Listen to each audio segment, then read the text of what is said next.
The Matsu Miners travel to Anchorage, Alaska for a doubleheader today. This is a rainout from a game earlier in the season, as both teams will be playing 7 innings in the doubleheader. Hello, everybody. My name is Jordan Swick. Alongside my broadcaster, as always, is Dan Collins. And first of all, we'd like to apologize for getting on pretty late. But obviously, you haven't missed anything whatsoever, as we're getting both teams to finish their warm-ups. But the Miners will be coming to bat here, obviously, since they are the away team. Here's the starting lineup for the visiting Miners. Brooks Stotler will lead off playing center field. Levi Jordan will be playing second base. He will bat second. Garrison Shorts bats third. He will be playing right field. Jake Scudder will bat cleanup. He will be playing first base. Josh Bissonnette playing shortstop. He bats fifth. Michael Donadio playing left field. He bats sixth. AJ Lee batting seventh and playing third base. Josh Roulette DHing and batting eighth. And Zach Sharkley, making his second start of the year, will hit ninth and play catcher. And starting on the mound for the Anchorage Glacier Pilots is Trent Lunsford. Trent Lunsford so far this season has made 4 starts. He is 1-2 with a 2.53 ERA and 21 1/3 innings pitched.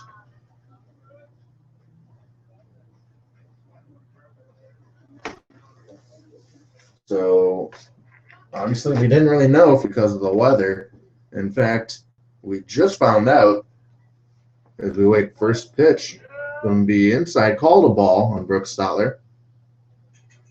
But we really didn't know. Ever since we got to the ballpark, we heard that it was pouring all day in Anchorage, and we weren't sure if we were going to come here. Stotler shows bunt, and he did not go around, says home plate umpire Tim Davis. So a 2-0 count here on Brooks Stotler. And we literally waited last minute as Stotler hits this one to first base. It's going to be the first baseman, Sanders, who just takes it himself.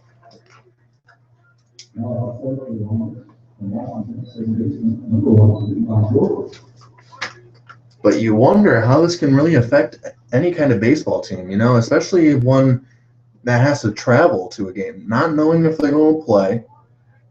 And they come here, and then it was supposed to be a 5 o'clock start time, but first pitch wasn't until, well, I guess 5:35. It keeps getting pushed back, and you wonder if that really messes with you.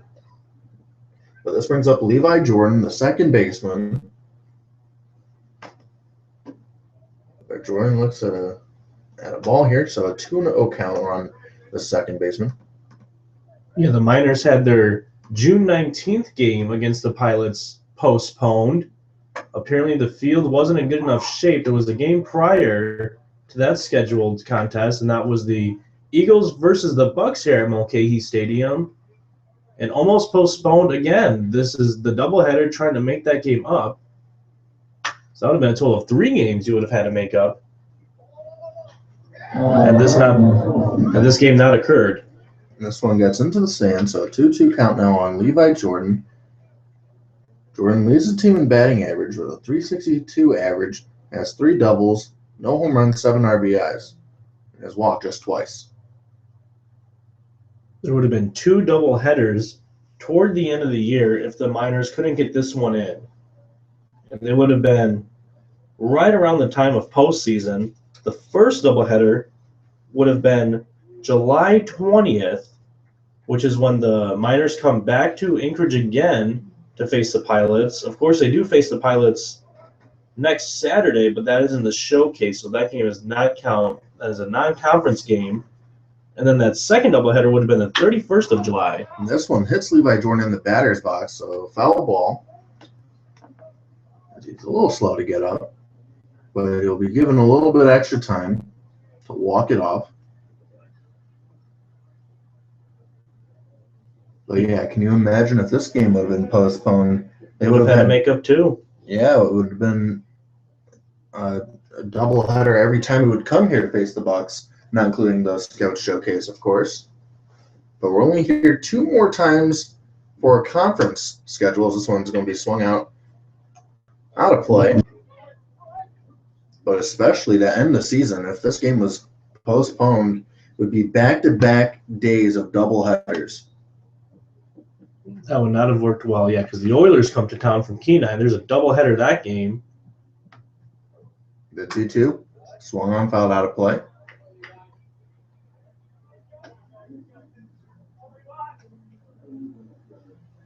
And game one was scheduled to be 5 o'clock. I don't know if they were giving the teams extra prep time because the Miners didn't arrive till roughly 4:30, but it didn't seem like they were warming up a lot. They were kind of just sitting around waiting for this game to begin. As Levi Jordan swings and misses for the second out of the inning. First strikeout for Trent Lunsford of the day. You kind of just thought, play ball and try to get as much in as you can right now. Pushed back once again to 5:30, and here we stand. Yeah, the Miners didn't really get into Anchorage or arrive at the ballpark until, what was it, 4:15? 4:15, 4:20-ish, yeah. So a little more than an hour ago. So, and usually the team's here 2 hours plus before game time. So perhaps they were given a little bit extra time to warm up. Here's the 2-0 from Lunsford. Fouled out. This is Garrison Shorts. Garrison Shorts, second on the team in batting average, hitting .290 on the year. With 4 doubles, 1 triple, 1 home run, and 9 RBIs. And he shows some patience at the plate, too. He has 7 walks. Good for third on the team. As we await the 2-1 pitch.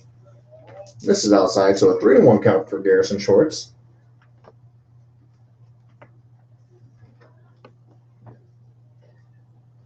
The line and delivery. Called a strike, so now a full count here.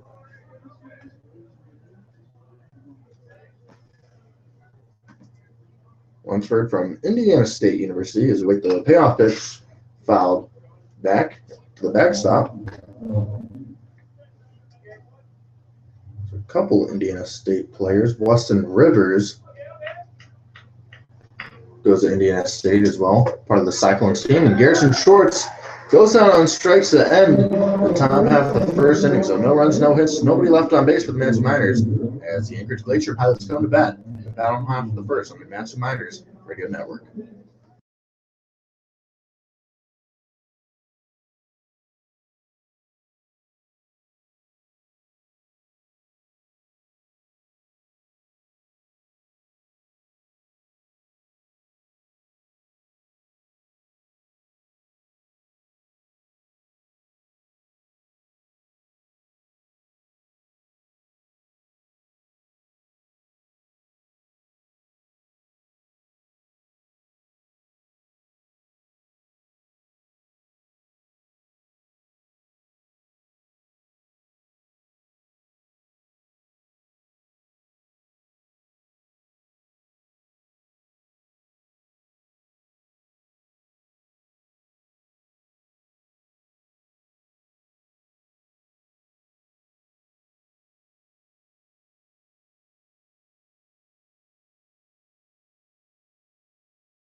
Welcome back to Mulcahy Stadium as the Anchorage Glacier Pilots come to bat here. Connor Higgins on the mound for the Miners.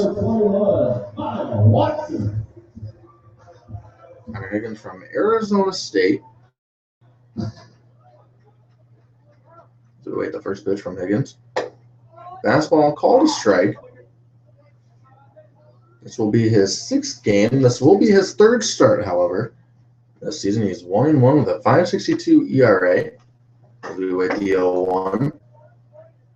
Fastball called a strike again in just about the same exact spot on Kyle Watson. Kyle Watson down in the count, 0-2. Hitting 226 on the air. The 0-2 pitch, way outside. It actually goes all the way to the backstop. Catcher Zach Sharpley unable to put a glove on that one. So a 1-2 count.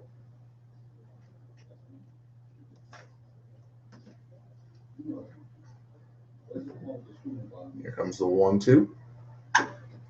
Fastball swung on, and it'll be a foul ball. Zach Sharpley catching game 1 here in the doubleheader. When in doubt, if it's Andy Cosgrove in game 2. This one's going to be hit up the middle. It's going to be the second baseman, Levi Jordan. He throws it on over to first, but it's not going to be in time. So Kyle Watson with an infield single to begin the game for the Anchorage Glacier Pilots.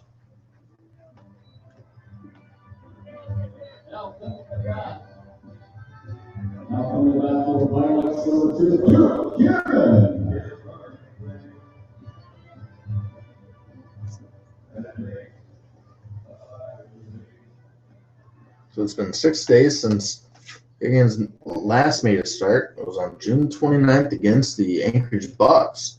It was a 12-3 win for the team. In fact, he actually pitched a complete game in their rain-shortened victory. So it was right here at Mulcahy Stadium. That's right. He went 5 innings pitched, gave up 6 hits, 3 runs, walking 2 and striking out 4. But it was an official game. We wait the 1 out, called a strike, so even up at 1-1. The Miners baseball team just met their last baseball player to be joining them. Cody Deason was just picked up from the airport. As this one's going to be hit to first, Scudder is just going to take it himself to first base for the sure out. Would have been a tough play for him to go to second base anyways. So he decides to just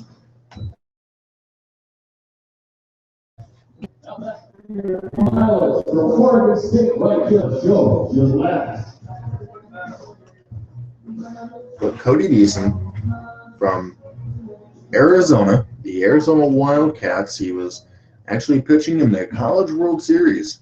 He was the last pitcher to pitch in that series.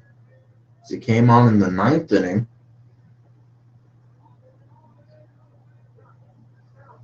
But Arizona was unable to win the College World Series, as it was a Cinderella story. Coastal Carolina winning the College World Series in a best 2 out of 3 series down in Omaha.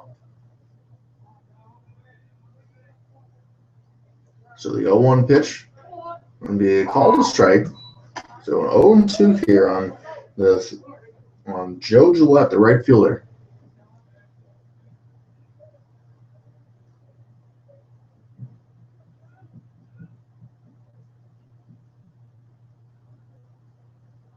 We're hoping the weather kind of stays similar to this, or actually stops raining would be the perfect scenario.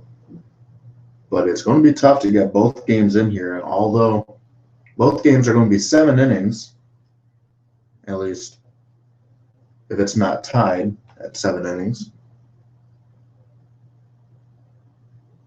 But we definitely hope we get both games completed here today. And the 1-2 pitch, runner goes. This is going to be hit to shortstop. Bissonnette's charging. He's going to have a tough play. He throws it on over to first base, and he gets him by a hair.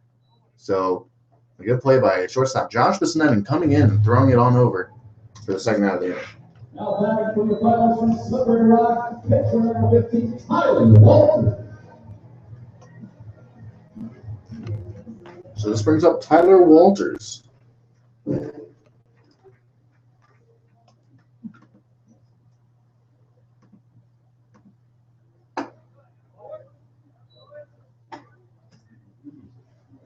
Walters right now hitting .234, but he leads the team in home runs with 3, and he's brought home 13 runners, so 13 RBIs for him, which also leads the team. He's batting cleanup today, so a 2-0 count here on Walters. Runner at third base, that being Kyle Watson, reached on an infield single to begin the top half of the inning, or the bottom half of the inning. This one's going to be hit to right field. Garrison Short should have enough room, and he does, to make the third out of the inning. So 1 hit, no runs, and nobody left on base for the Anchorage, or 1 left on base for the Anchorage Glacier Pilots. As the Miners will be coming to bat in the top of the second on your Messy Miners Radio Network.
Jake Scudder leading off the second inning as he looks at a first pitch strike thrown by Trent Lunsford, who set the Miners down in order.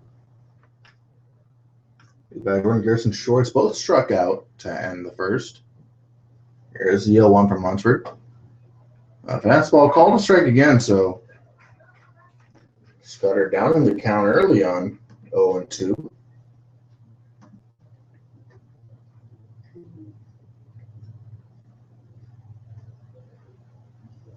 The 0-2 is going to be hit towards second base. It's going to be the second baseman, Kinnaman, and it's going to be an infield single for Jake Scudder. How about that? I didn't think we would be able to say that. An infield single for Scudder. Yeah, you're not going to see too many of those the rest of the season. Maybe not ever. The only reason for that infield single was because over there at second base, charging all the way toward the hole, was Jack Gerstenmeyer. And by the time he had to gun up and get as much momentum there in the throw, didn't really have too much on the throw, even though great form. Scudder able to beat that one out.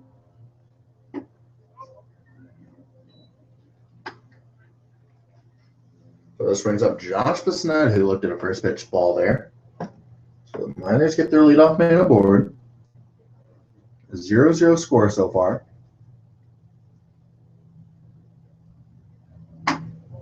Lunsford's pitch misses outside.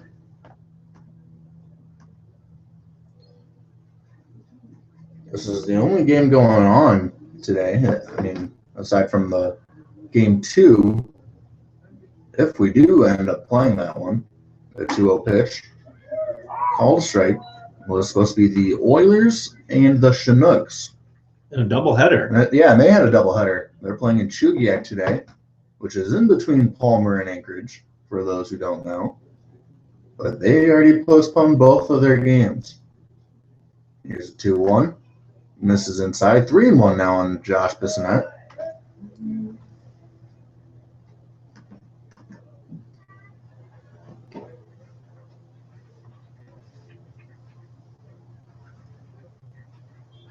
The 3-1 hit the third, and that's going to go off the glove of the third baseman, Luke Ritter.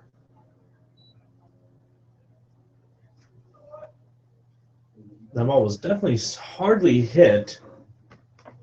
Unfortunately, we can't see a replay there. He went off the glove. We can't necessarily say that he didn't field it properly. Going to be interesting to see what's awarded there. Indeed. Would hate to be the official scorer for this game. Wouldn't you, partner? Absolutely. And it looks like they're going to give him an ear here at the ballpark. They, huh? Wow. They as an all. A tough error. So no.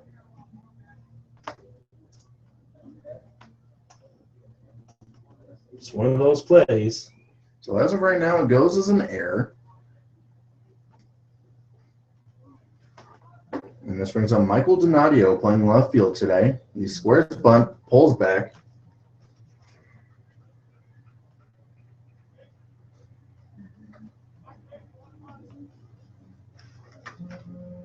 Somebody help an official scorer out. Mercy. And that one's going to be bunted foul. Whenever I'm the official scorer, it seems like there's always one of those very couple rough plays here at the ballpark. You have to remember, this is technically collegiate style. This is collegiate baseball. These are all collegiate baseball players here, not professionals yet. As Donadio squares bunt, and he lays down a good one as the catcher's only going to have one play, and he throws it into right field. So Scudder's going to score the game's first run, and Bissonnette stops at third, and Donadio just heads on over to second base. So I got to think that's going to be an error here on the catcher. Absolutely. Just to help you out there, partner. No, absolutely. No questions asked about that one. So Tyler Walters will be charged with an error there. The second error, as of right now, of the inning. But the good thing about being an official scorer is you can always change it. Absolutely.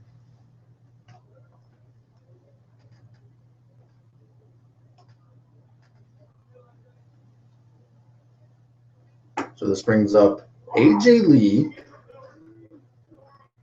A.J. Lee playing third base here today for the Miners. Has a couple RBI opportunities with Bissonnette over at third and Donadio over at second. So the 0-1 misses inside.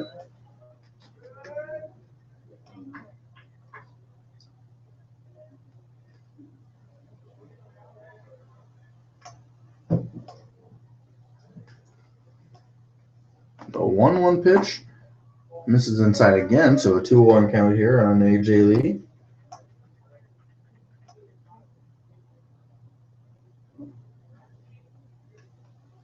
A.J. Lee batting 167, has one double, one home run, and 5 RBIs. So we wait the 2-1 pitch.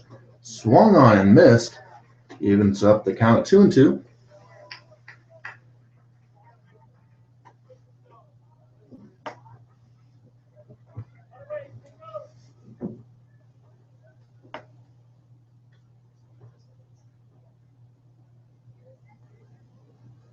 Lee could use a base hit for his confidence as this is down in the dirt. 3-2. He has been struggling, but he recently got 2 hits in a game against the Anchorage Bucks,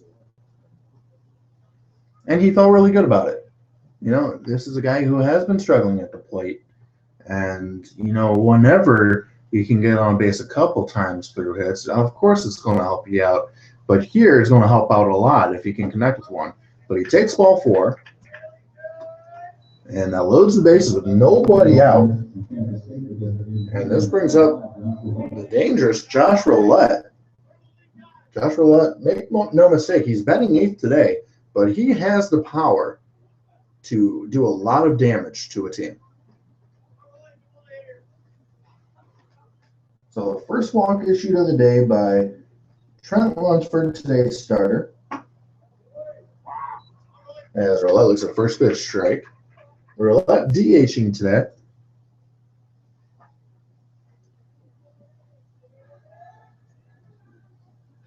With it being a doubleheader, I'm sure we will see every single position player used today, and the 0-1 pitch is going to be swung on, fouled toward the Glacier Pilots dugout. So 0-2 count here on Josh Roulette.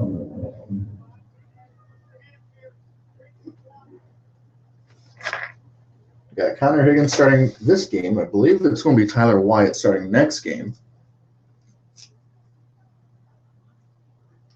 If there is a next game. And here we wait the 0-2 pitch from Lunsford. Outside, 1-2. The Miners with a big scoring opportunity here. They already scored via an error. But now we have time called here by Josh Roulette. The base is loaded, nobody out.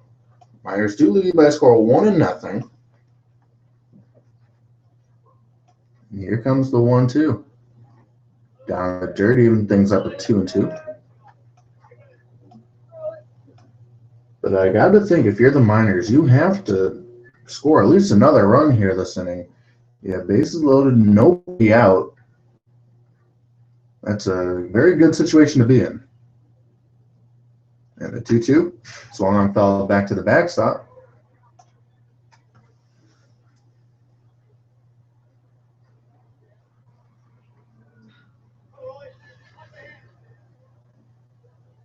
There's not much of a breeze here today. If there is anything, it's blowing in from left field, but Roulette looks at a strike 3 called here. Not a fan of that. As he heads back down to the dugout, but this is going to bring up the catcher, Zach Sharpley.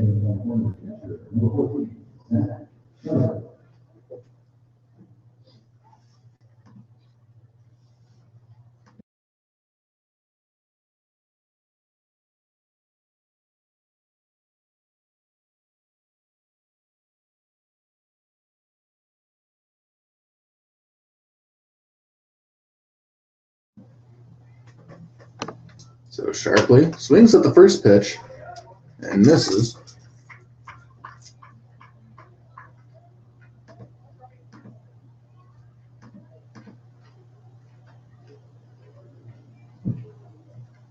This will be Sharpley's 4th game that he's played in, but he's only had 2 at-bats as he sends this one into right field, a sacrifice fly opportunity as the right fielder Gillette's going to throw it toward home, and it's going to be cut off, and Josh Bissonnette comes across the plate for the 2nd run of the day. So give Zach Sharpley a sac fly.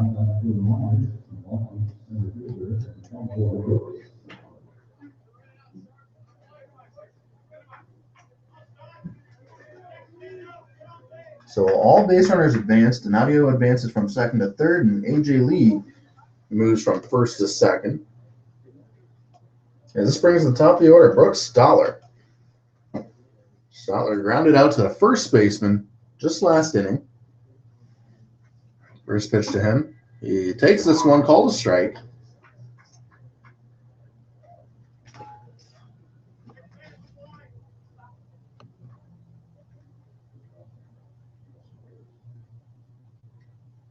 But the weather here currently chilly, 57 degrees.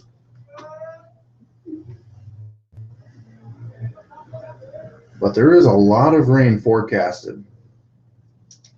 So we'll be lucky if we get both games in here tonight as we wait the 1-1 pitch from Trent Lunsford. Swung on and missed.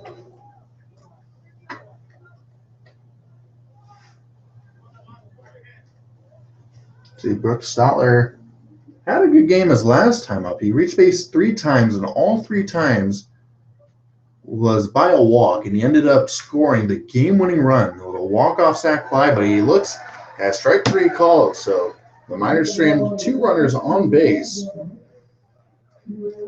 as we now head to the bottom half of the 2nd inning on your Max Miners Radio Network.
Welcome back to Mulcahy Stadium. Tanner Sanders, Tyler Gerstenmeyer, and Luke Ritter will be the due-up for the Glacier Pilots. As the first pitch to Sanders is going to be a ball. Here comes the 1-0. Fastball high.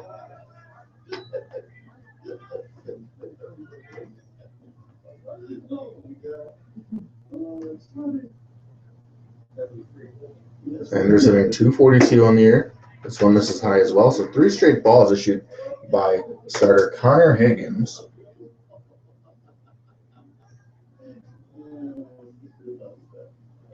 Here comes 3-0. Catches the outside part of the plate, strike 1.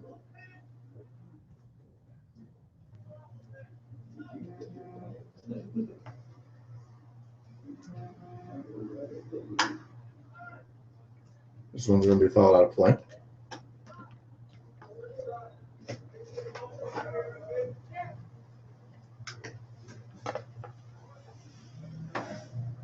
The Anchorage Glacier Pilots are actually tied in second place with a 10-11 record. They're currently tied with the Bucks and the Oilers.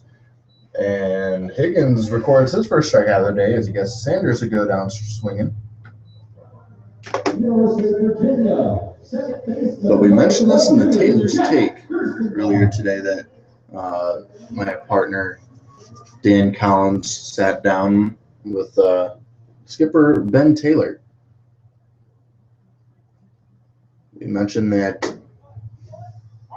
the Miners currently in first place. Like, how important is it to actually separate yourselves or distance yourselves from the other teams? And what she said, it is important. This one's going to be hit to second base. Levi Jordan fields this one, throws it on over to Scudder at first for the second out of the inning.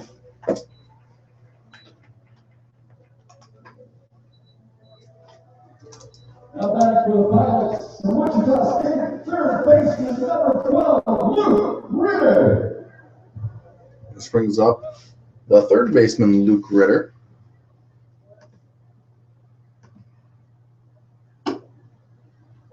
First pitch to him misses.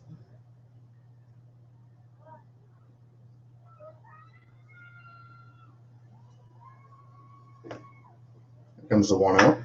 Swung on hit to third base. A.J. Lee comes in and makes a grab, throws it on over to first for the out.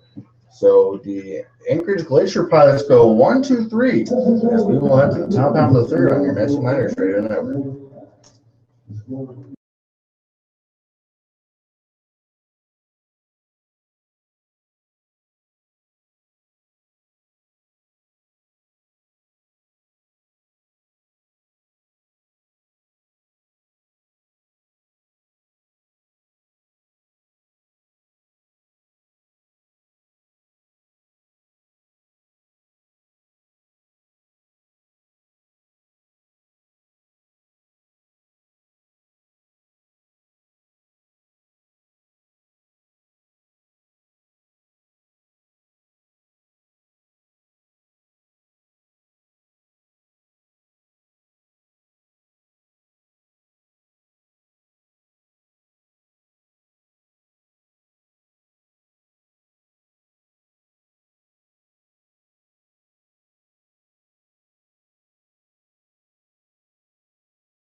Levi Jordan leading things off here in the top half of the third inning. He went down in strikes back in the first.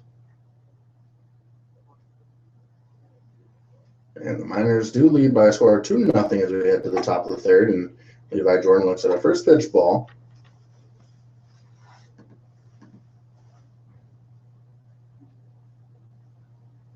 And the 1-0 popped up on the infield. It's going to be the second baseman, Gerstenmeyer, who settles under it to make the grab.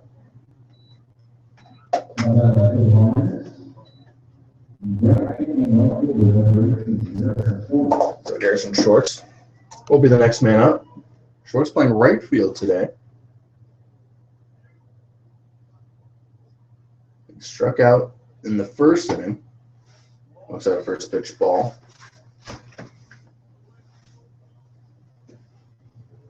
Well, Garrison Shorts had a full count on that first inning strikeout. As he hits this one into center field, it's going to be the outfielder Hurd, who settles under that for the second out of the inning, but Shorts gave it a ride. Just wasn't deep enough.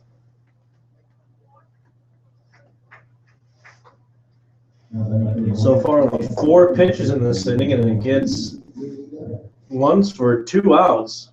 Jake Scudder at the plate now. You would like to see him have somewhat of a lengthy at bat. We never like to see less than a 10-pitch inning necessarily. You got to make the pitcher work for it a little bit. Yeah, Scudder sends us down the first baseline, but this goes foul. Jake Scudder with the only hit in the ball game for the Miners. He singled and later came around to score after a throwing error by the catcher. This one misses outside to even things up a 1-1.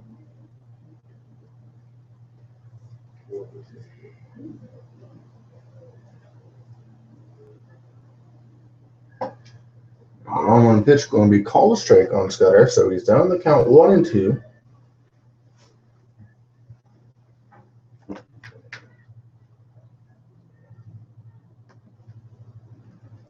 One-two pitch is going to be hit to shortstop. It's going to be Watson who gloves it and fires it on over to first base for the third out of the inning. So the Miners go 1, 2, 3. We now head to the bottom half of the third on the next Miners. We're good now.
Isaac Feldstein leads things off here to be in the bottom of the third. It will be Dalton Hurd and Kyle Watson to follow.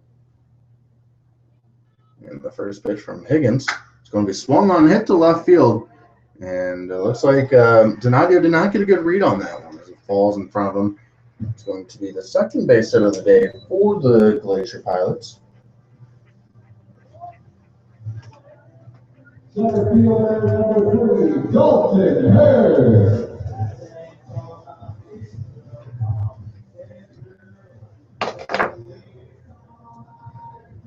So this brings up Dalton Hurd, the center fielder, and now he's just going to talk to his third base coach. Perhaps they may want to play some small ball here.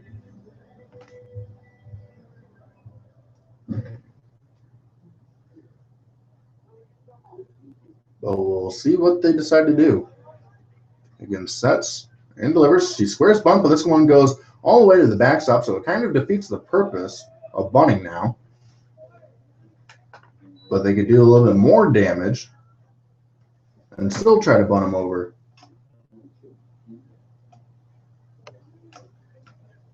So it'll be a wild pitch by Connor Higgins.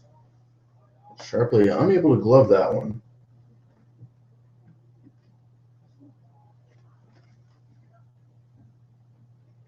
So Feldstein over at second. Dalton Hurd, the number 9 man, So batting, he does decide to square bunt. Higgins gloves this one, but his only play is going to be at first, maybe. And a great scoop by Jake Scudder over at first base.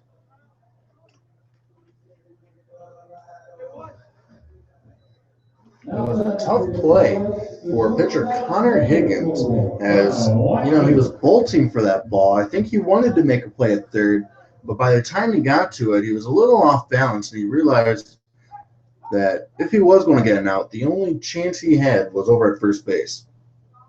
But Scudder picking him up was a tremendous scoop.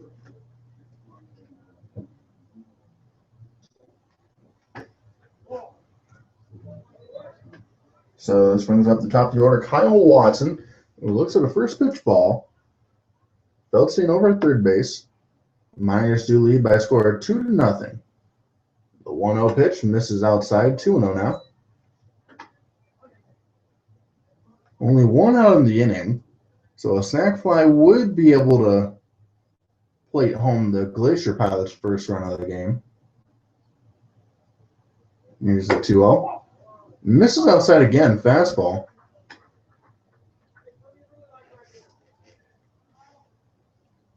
So a 3-0 count here on Kyle Watson, who singled back in the first. 3-0 down the dirt, ball four. So 4 straight balls issued to the leadoff man, Kyle Watson. And now the Pilots have runners on the corners with 1 out. Now coming to bat for your Pilots. Number 2, Duke Kinnaman. Duke Kinnaman coming to bat. He's playing the left field today for the Glacier Pilots.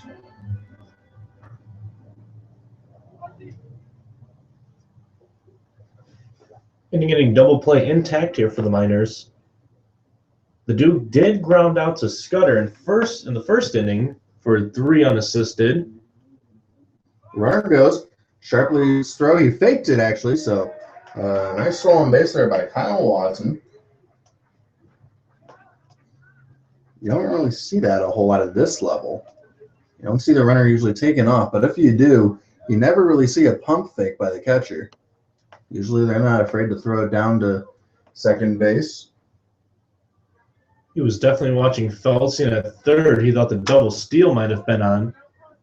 So good heads-up play by Sharpley, because it was smart. He didn't have a chance to get Watson. Watson had a really good jump, so he would have had to absolutely cannon it down there and would have had to be a perfect tag. So why take your chance there when you have Feldstein 90 feet away from cutting this lead in half? Might as well stick that one in your back pocket and go at the man at the dish. So an 0-2 count here on Duke Kinnaman. As that one's going to miss. Kinnaman grounded out to the first baseman, Jake Scudder, back in the first inning. But the Glacier Pilots now have the tying run over at second base, as the Miners do lead still by a score of 2-0. As we wait the 1-2 pitch from Higgins. Swung on and missed. Strike 3. It's going to be the second out of the inning. Now back for your Pilots. It's the catcher, number 50, Tyler Walker. Number 37, Joe Gillette.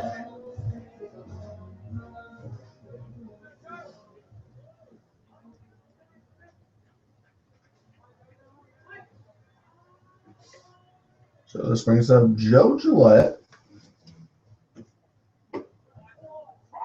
who is 0 for 1 on the day, grounded out to Josh Bissonette over at short. Back in the first inning as he looks at a first pitch strike. Higgins can light up a radar gun. And the 0-1 swung on and missed.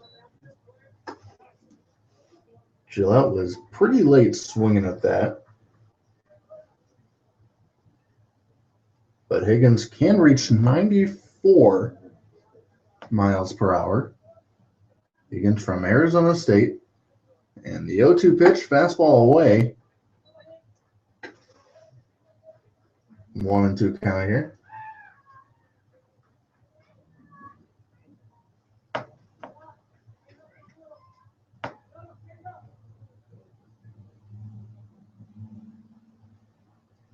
on second and third for the Glacier Pilots. Infield playing at normal depth, and this one's going to be hit to short. A chance to get out of the inning. Bissonette throws over to first and got him. So the Glacier Pilots string 2 runners in scoring position here in the bottom half of the third inning. We now head to the fourth on your Matching Miners Radio Network.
Josh Bissonette, Michael Donadio, A.J. Lee is the due up here to begin the top half of the fourth inning. The Miners do lead by a score of 2-0 here at Mulcahy Stadium over the Anchorage Glacier Pilots.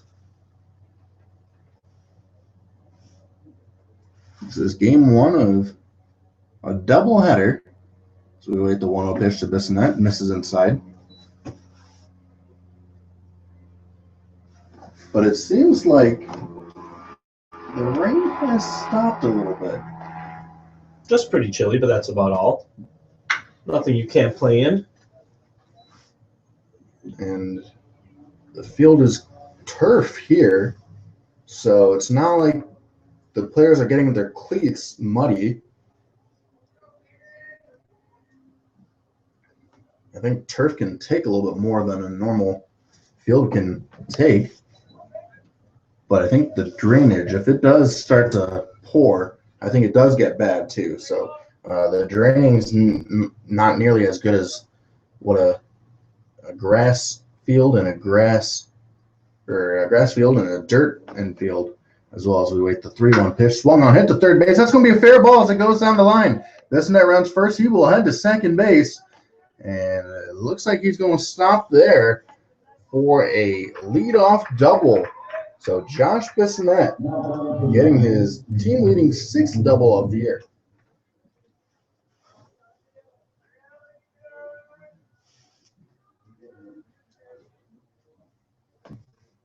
Man, it was a rocket down the third base line, and it just stayed foul. Or fair. What am I talking about? So a leadoff double for the Miners. We'll see what they decide to do. Donadio will be coming up to bat. I doubt they try to bunt him over, and they won't, as Donadio looks at a first pitch strike. Donadio reached base back in the second inning on an error. I think that was a throwing error by the catcher. And the 0-1 called a strike on Donadio, so an 0-2 here. But he did not report an RBI, but a run did come around to score. There was a runner on second base, but the catcher, Walters, threw it into right field. So it was able to score. Jake Scudder to give the Miners an early 1-0 lead. This one misses in the dirt in the left or the right-handed batter's box. This is where catcher Walters caught that one. So 1-2 count here. Bissonette over at second base, nobody out. Miners lead by a score of 2-0.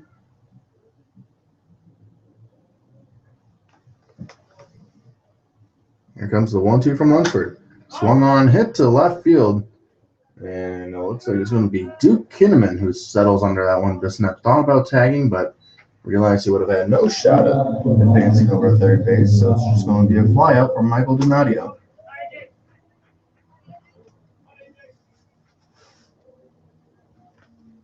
That brings up A.J. Lee. Lee walked back in the second. That was the inning where the Miners were able to score 2. And Lee squares bunt, called a strike.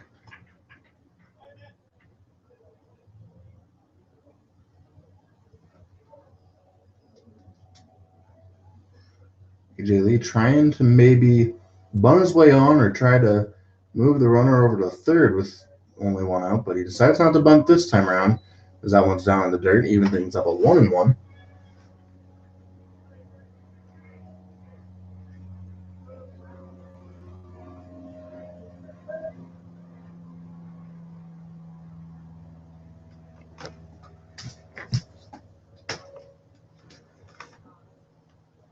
So the 1-1 pitch, a little bit high, was a fastball. Count moves to 2-1.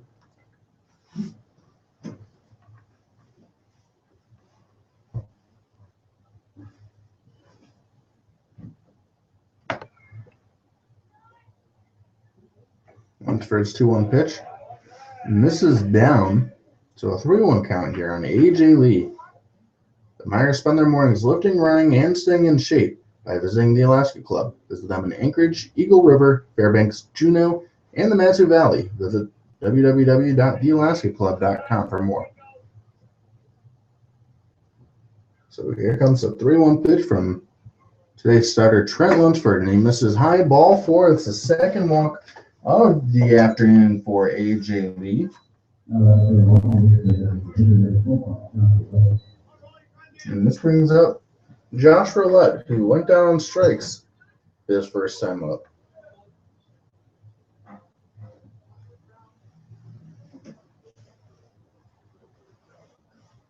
Roulette with an opportunity here to maybe plate home Bissonnette over at second base. And the first pitch to Roulette when I'm this high.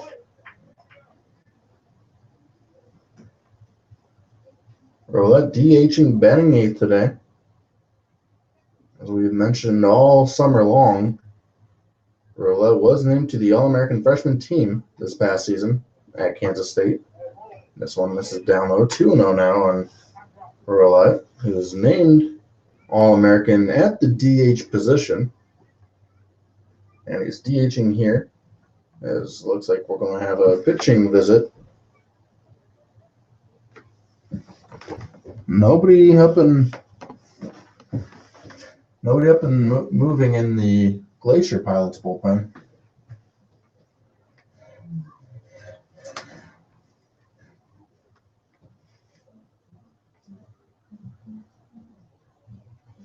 But the Miners do have something going here in the 4th inning. Bissonnette started the inning off with a leadoff double. Donadio flew out to left, and then A.J. Lee walked, and that's where we're at right now as Josh Roulette's coming to the plate. Or is at the plate. My apologies. He already has a 2-0 count. Perhaps he might be sitting on a fastball, as it looks like Lunsford is struggling to find the strike zone. 2-0. Misses down low, so a 3-0 count here. You definitely have to think that you're going to be taking this pitch.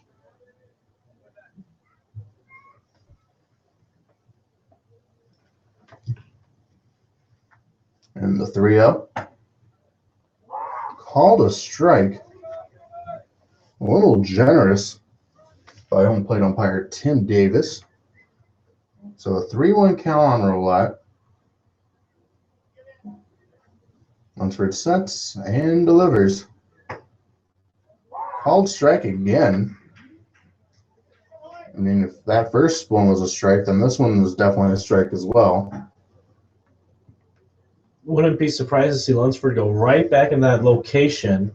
Perhaps just a tad more bit outside to see if Roulette chases. It looks like that's where they're setting up. And the 3-2 misses inside and low. So he's walked the last two. So the bases are loaded here as Zach Sharpley comes to the plate again with the bases loaded in his both plate appearances today.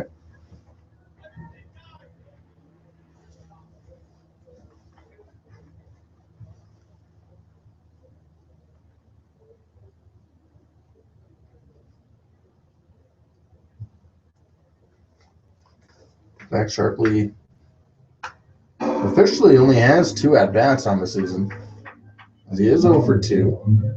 He did record a sac fly back in the second inning to give the Miners a 2-0 lead.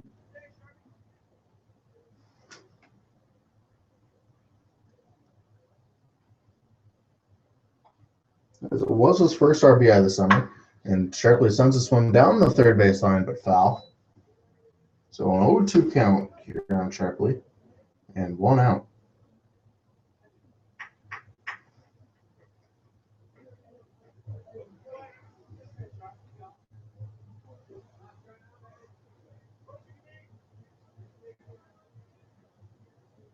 Miners lead 2-0, and we wait the 0-2 pitch.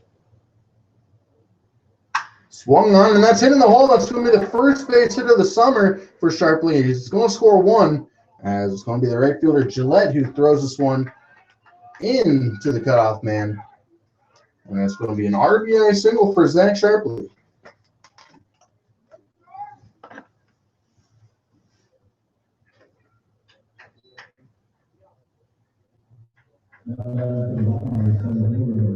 So that RBI scores Josh Bissonnette, gives the Miners a 3-0 lead.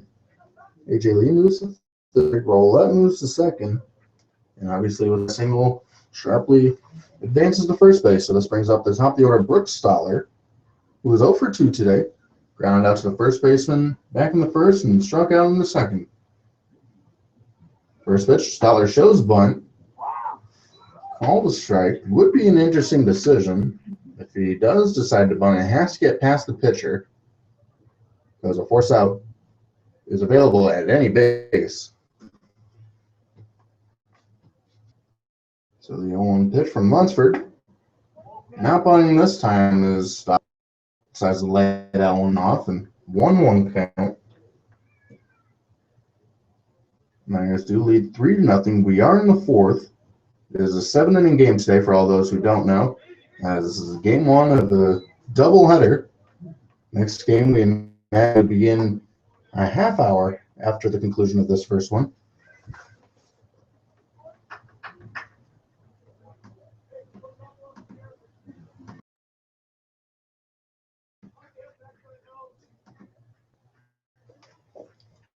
So 2-1. This one misses outside ball, and Lunsford is in danger of walking his third of the inning. That would be the third of the inning. Fourth tonight. So the 3-1 fouled off. So a full count here on Stoller. And because this game is only going 7 innings, the 3-0 lead right now is still time to do more damage is huge for the Miners. This third inning, or check that fourth inning, more like the 6th inning would be if it was a complete 9-inning game. So not many more chances for the Pilots to strike back. Here comes the payoff. On and miss. Stoller goes on strikes. Second strikeout of the day for Stoller. That's the 5th strikeout of the day for Trent Lunsford. But the Glacier Pilots bullpen is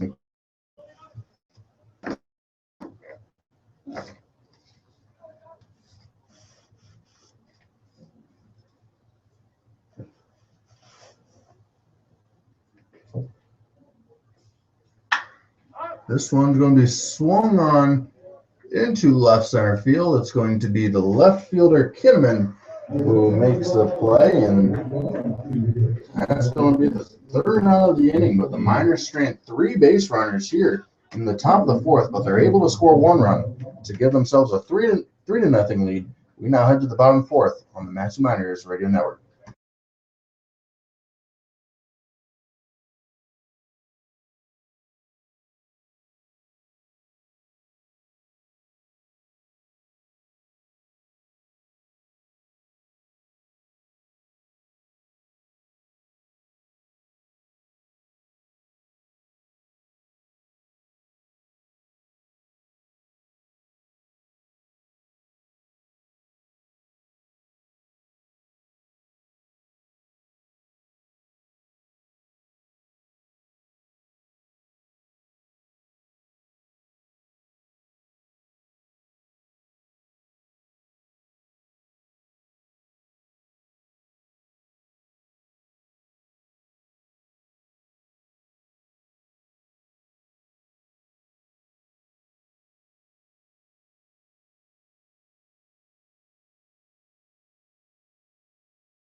Tyler Walters leading things off here to begin the bottom half of the fourth inning. Connor Higgins after his fourth inning of work. Currently at the 40 pitch mark. First pitch is going to be fouled off. Actually hits the catcher's mask sharply and ricochets into the infield. But Connor Higgins and Tim Davis meet for an exchange of baseballs here. Tim Davis giving Sharpley a little bit of extra time behind the plate after getting hit with the foul ball. You know, it's something that I've mentioned. Anytime a catcher gets hit, the umpire will walk a ball out to the pitcher, and anytime an umpire gets hit by a ball, the catcher will walk out to give each other additional time. So here comes the 1-1 from Higgins. Fastball swung on, hit down the right field line. This will get into the seats, however. So a 1-2 count here on Tyler Walters, who's catching today. Walter is 0 for 1. Well to right field. Back in the second inning.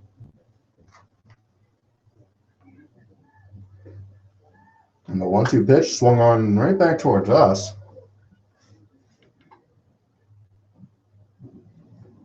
And still celebrating after retrieving a foul ball at Herman Brothers Field last time, as it actually knocked off our webcam. It was a perfect placed foul ball. This one's going to be hit to center field. Coming in and making the catch is going to be Brooks Soller for the first out of the inning. But we mentioned that foul ball that knocked off our webcam. Like, it's very impressive of how it happened because basically we're completely protected except for a foul ball that goes all the way up and through. And we have a fence all the way in front of us, so it's not going to come back on a line drive. And the netting. And we have the netting above it that covers most of it, except like the last maybe 3 feet. If that. Yeah, if that. But it found a way to fall through there, knocked off our webcam, and we had a little bit of a souvenir. Perhaps we'll get the entire team to autograph it. Wouldn't be terrible. Sounds like a solid decision. It's not the worst idea I've ever had in my life. No. So Tanner Sanders ahead in the count 2-0 here. Sanders playing first base. And 2-0 is going to be swung on, hit down the right field line. This could be trouble. Garrison Schwartz is not going to be able to get this. The short tops the wall, but a good throw by Garrison Schwartz is going to be cut off by the second baseman, Levi Jordan. And sliding in safely into second base is Tanner Sanders with a 1-out double. Now batting for the Pirates, second baseman number 22, Jack Gerstenmeyer. It's actually going to be the first double of the season for Sanders. He does have 2 triples, though. It's going to be the first extra base hit of the night for the Pilots. Their other 2 previous hits, both singles.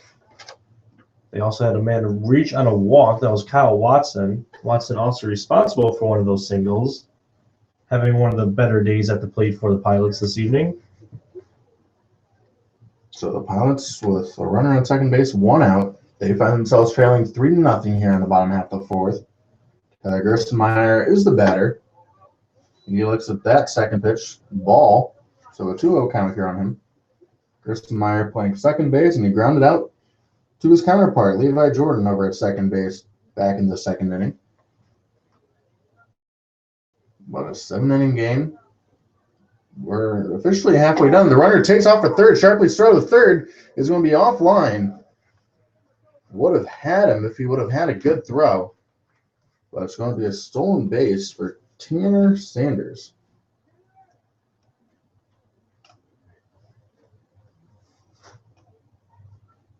And now catcher Sharpley is going to be heading to the mound talking to Higgins, trying to settle him down, maybe apologizing for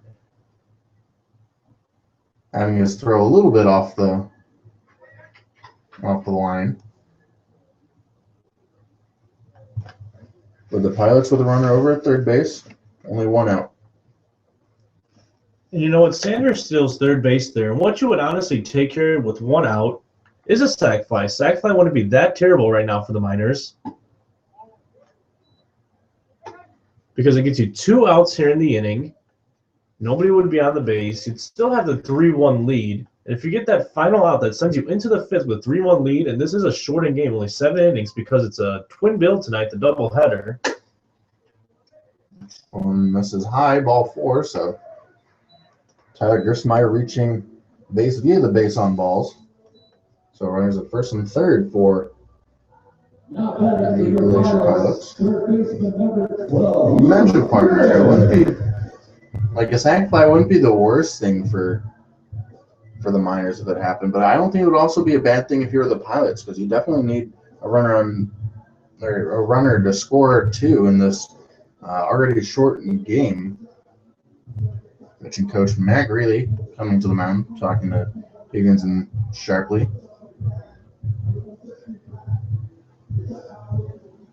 And there is activity in the Miners bullpen. I can't necessarily see because it's that Pepsi bullpen sign out there in the outfield, but the only gentleman I want to say who wears the socks like that in the bullpen is Mick Vorhoff.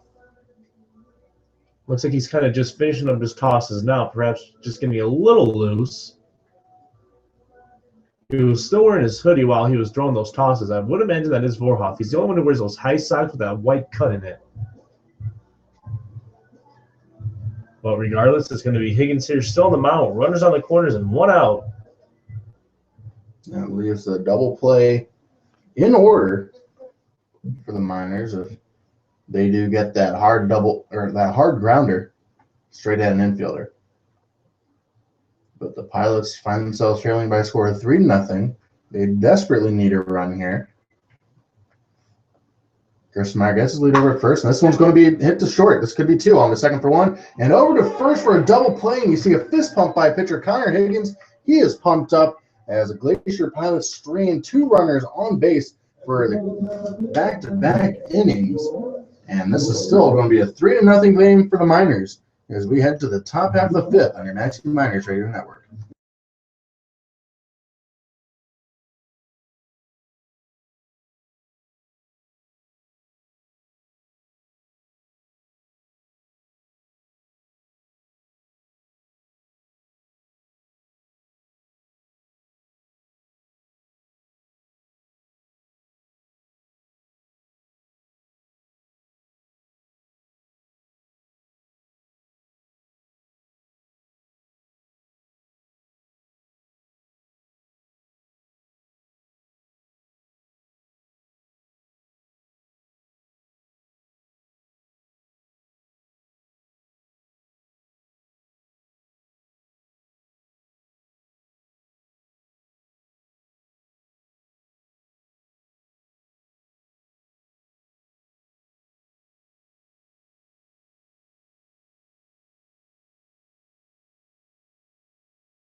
Garrison Schwartz leading things off here in the top half of the 5th inning. First pitch to Garrison Schwartz, going to miss in.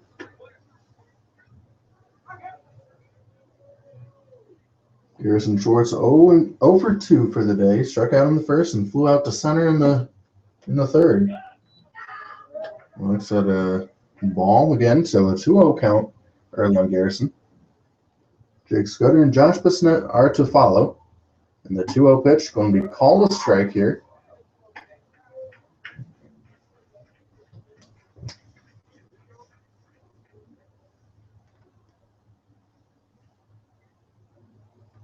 And the 2-1 pitch misses outside, 3-1.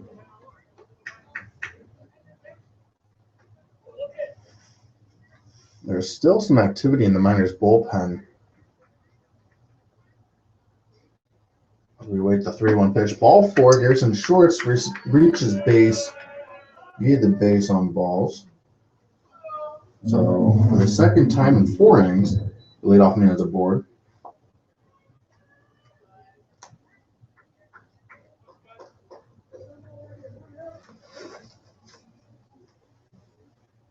Time is going to be called here as catcher Walters is going to be going out to the mound to talk to Trent Lunsford.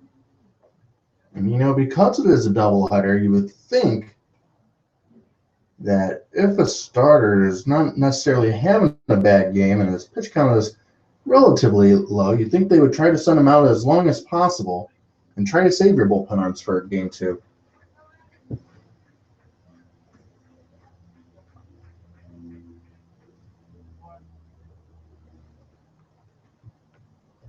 So Shorts over at first base, and the batter now is Jake Scudder. As Shorts heads to second, he rounds second and puts on the brakes. So there will be a stolen base for Garrison Shorts. Could not have picked a better pitch to run on. Will be one of the easiest stolen bases in Shorts' lifetime.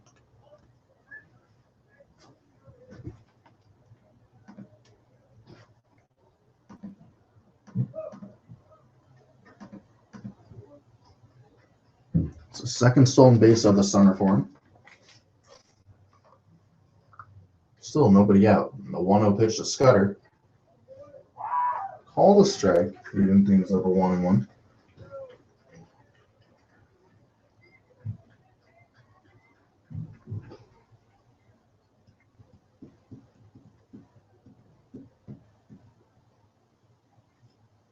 One pitch to Scudder. Breaking ball. Missed high with it. So a 2-1 count. Scudder 1 for 2 on the day. Singled back in the first. Later came around and scored. And then grounded out to the shortstop in the third. So Scudder in somewhat of a hitter-friendly count, 2-1 right now.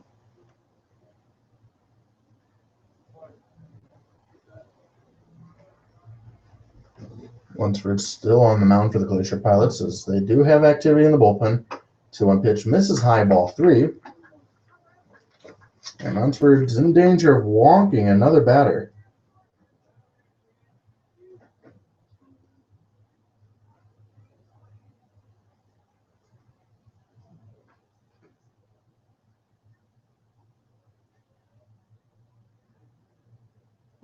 Swung on and missed, and Shorts just heads on over to third base. We have the pass ball. But that should have been ball 4 for Jake Scudder. But I guess he really wants to hit today. So he has a 3-2 count. Looking for a meatball right down the middle.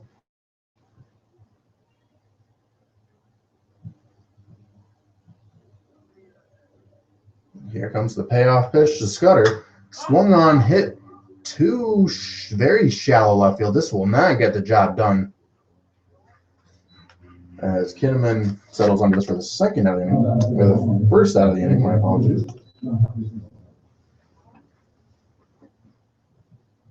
So Josh Bissonnette come to plate. He is 1 for 2, doubled his last time in the fourth, and reached base on an E5, and that's going to be the end of the game for Trent Lunsford,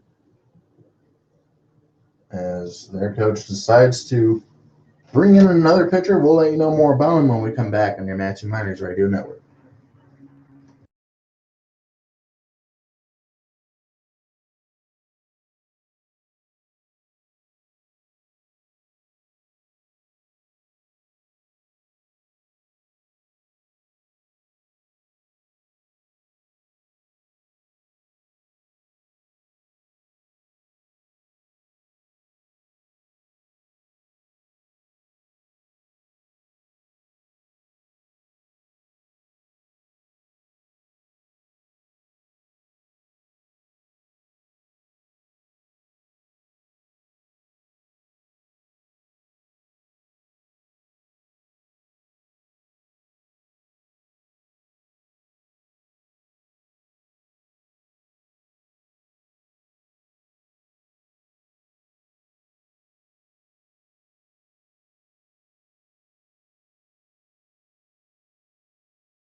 Welcome back to Mulcahy Stadium. As we have a new pitcher on the mound. It's going to be Tyler Oldenburg. He will be making his 4th appearance on the year. He is 0-0 with a 0 ERA. Plays ball at Seattle University, but calls home in Boise, Idaho, or Boise, however you pronounce that. I've always called it Boise. But when I come out to Alaska, I keep being told that it's the opposite. It's like Boise. But it seems like nobody cares about that, so I don't know why I'm rambling on. An 0-2 count here on Josh Bissonnette. Bissonnette scored 2 of the 3 runs here tonight for the Miners. Reached on E5 in the 2nd inning and scored, and then a double in the 4th and scored. So good job, Josh Bissonnette here in Anchorage this evening.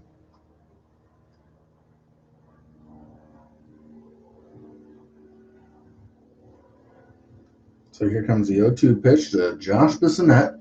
Swung on and missed the 2nd out of the inning for the Glacier Pilots.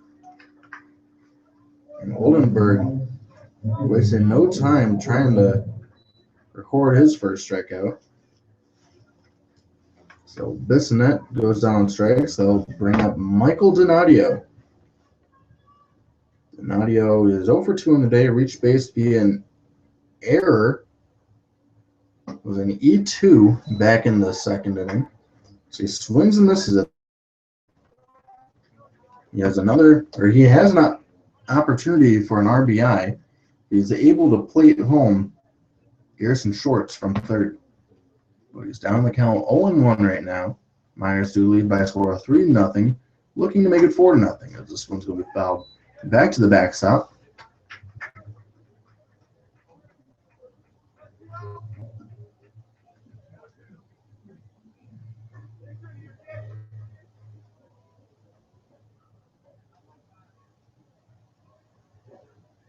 So an 0-2 count here on Michael Donadio.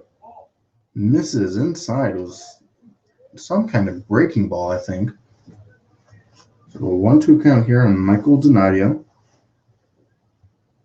Mentioned Trent Lunsford for the day. So far, responsible for the runner on 3rd. Check swing down the dirt. Did he go around? No, says 3rd base umpire Justin Phillips. So a 2-2 count here on Michael Donadio. The Lunsford today starter went 4 in the 3rd innings pitch, gave up 3 hits. So far, 3 runs. But he's still responsible for his shorts over at 3rd. Has walked 4 and struck out 5. So here comes the 2-2 pitch to Shorts. This is going to be right back up the middle. It's going to be a base hit. In fact, it's actually Michael Donadio who scores Garrison Shorts. So a good hit there from Michael Donadio as he's able to bring home Shorts for the 4th run of the day for the Miners.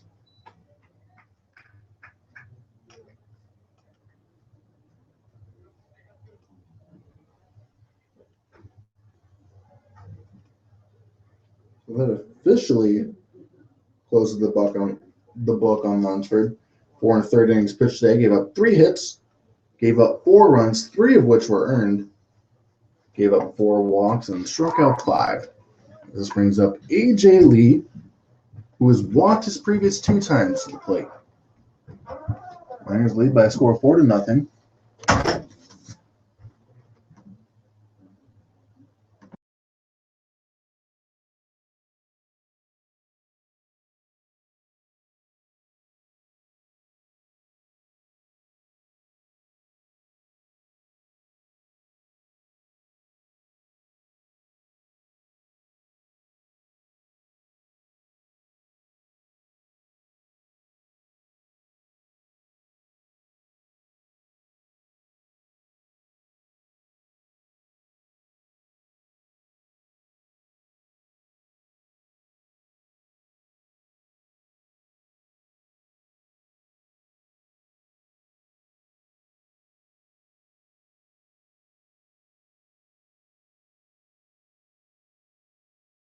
So strike 3 here on A.J. Lee as he goes down on strikes, but they are able to complete the drop third strike, and now we will head to the bottom half of the 5th inning.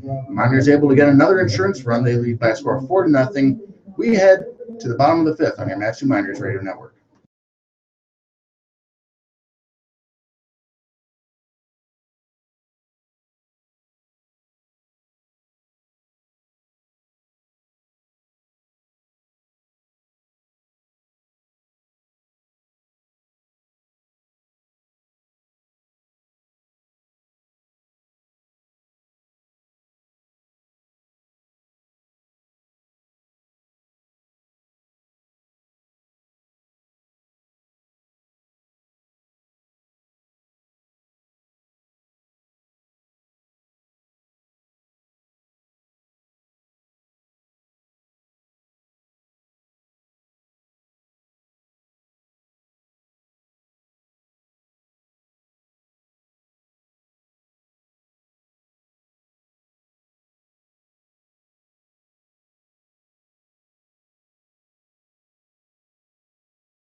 Miners lead by a score of 4-0. We head to the bottom of the 5th, and it's going to be Isaac Feldstein, Dalton Hurd, and Kyle Watson.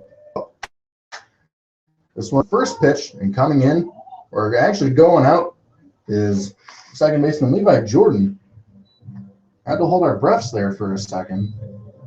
Thought it would have been Brooks Stotler's ball, but Levi Jordan had a better read on that one. As he makes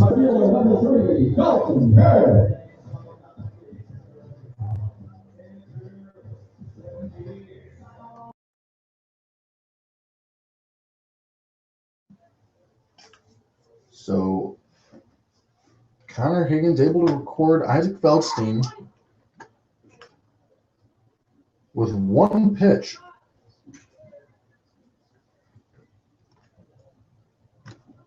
So 56 pitches by Connor Higgins right now. In the bottom of the 5th inning, make that 57, as he has Dalton Hurd down in the count 0-2. We mentioned that this is a 7-inning game here today. Have to go 5 complete for the W. And this one misses outside. Good pitch, though, by Higgins. Was a little outside.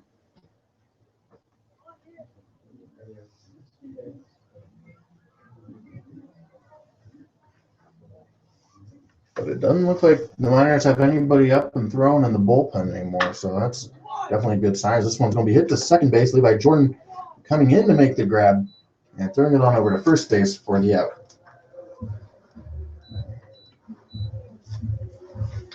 Now for the Pilots, the shortstop, number 21, Kyle Watson. Kyle Watson will be the next man up. He's the leadoff guy. He's been on base all two times today. Singled in the first, walked in the third. Also a stolen a base. First pitch to him, he swings at the very first pitch and fouls that one out of play. For those of you trying to look at the live stats, well, we apologize. There's not much we can do, but it is not up and running at the moment. And the 0-1 misses away, or inside actually, for a 1-1 count. But we got to the ballpark pretty late, and from there we had trouble connecting everywhere. So basically everything that went wrong kind of did. Luckily, we are still keeping score. It is the Point Streak application that is used for the website and all the scorekeeping. A little trouble connecting to the server, still keeping score, and we'll try to successfully connect to the server tonight and update, hopefully, a couple Miners wins and all the stats for the Pilots and Miners So the 1-2 pitch from Higgins is going to be swung on, hit up the middle, and Levi Jordan's not going to have a chance at this one, as that one got out of the infield in a hurry. So it's going to be a 2-out single for the leadoff man, Kyle Watson, who has reached base all 3 times today. Now batting for the Pilots, number 2, That brings up Kinnaman. Duke Kinnaman, today's left fielder, 0 for 2, grounded out to the first baseman and struck out his previous 2 times up.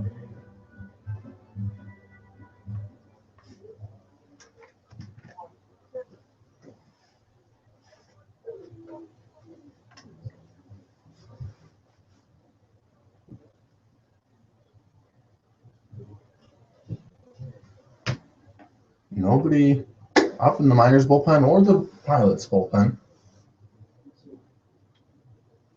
Sharpley is going to have a mound visit with Higgins right now.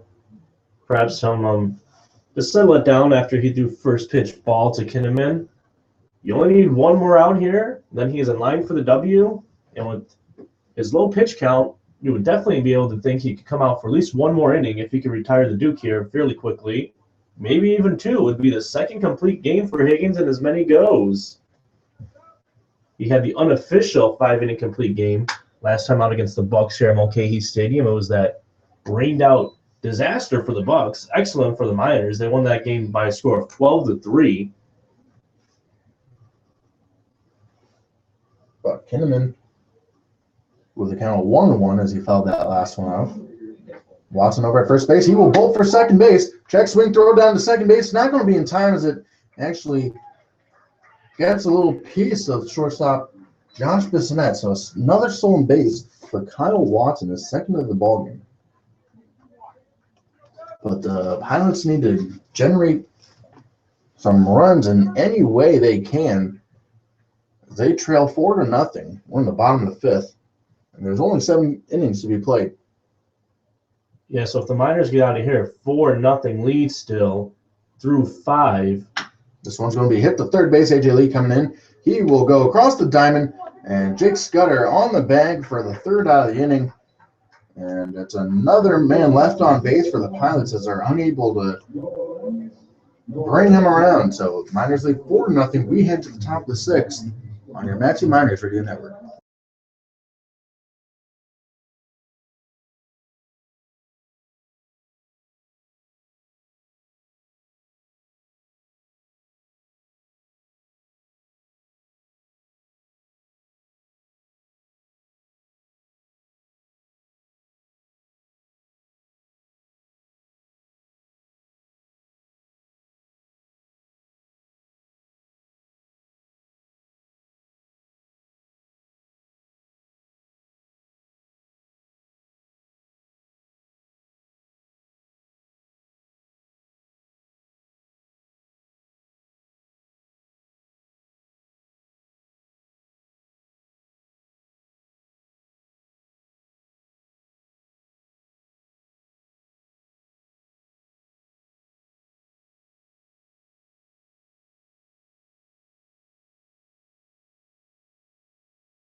First pitch to Josh Roulette.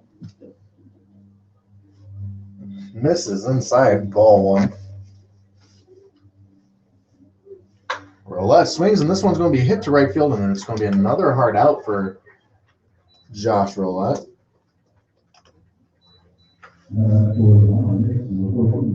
So Zach Sharpley will be coming to play. He has 2 RBIs on the day, a sac fly in the 2nd inning, and then got his first base hit of the summer back in the 4th.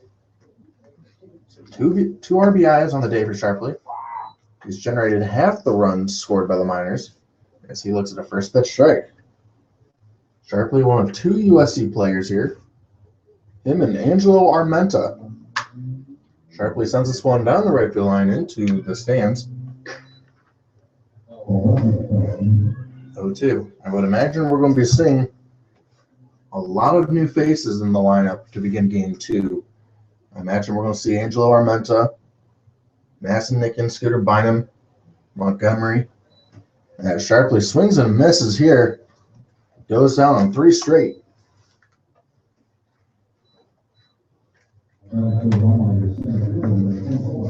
So that brings up Brooks Stotler, who is 0 for 3 on the day. Grounded out to the first baseman in the first and struck out his previous 2 times.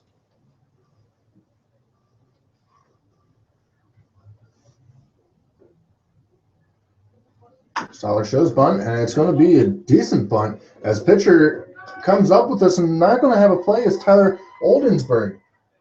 So great job by Brooks Stotler, and it seems like whenever he's somewhat struggling at the plate, he decides to lay one down, and most times he's able to reach base. So kudos to Stotler for just trying to break out of his mini slump here.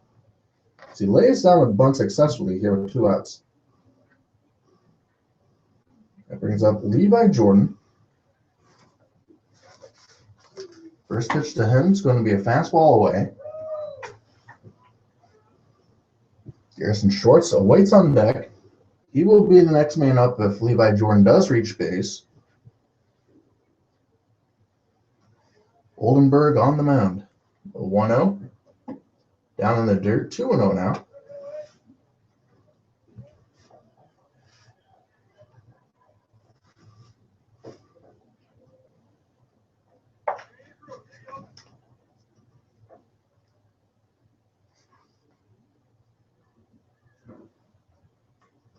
Here comes a 2-0 from Oldenburg. Swung on, hit to third. And it's going to be the third baseman, Rudder, who throws it on over to Sanders over at first for the third out of the inning. So first Stotler able to lay down a bunt for the only hit of the inning. But the Miners unable to do anything with that. As we now head to the bottom of the 6th on your Mansion Miners Radio Network.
Joe Gillette, Tyler Walters, and Tanner Sanders to lead off this inning. Connor Higgins back on the mound here to begin the 6th inning. His first pitch to Walters is going to be a ball. Actually, it's Joe Gillette, Tyler Walters, Tanner Sanders. So Joe Gillette looking at first pitch ball. The next pitch misses inside. 2-0. 78 pitches so far for today's starter, Connor Higgins. And we're in the 6th inning. Oh, this one's hit a ton into left field. Donadio goes back at the track to the wall. He is gone.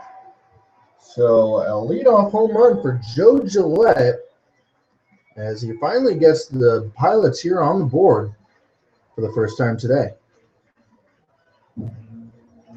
That's the first home run of the summer for Gillette. But he had a fastball right down the middle, and he was able to capitalize on that.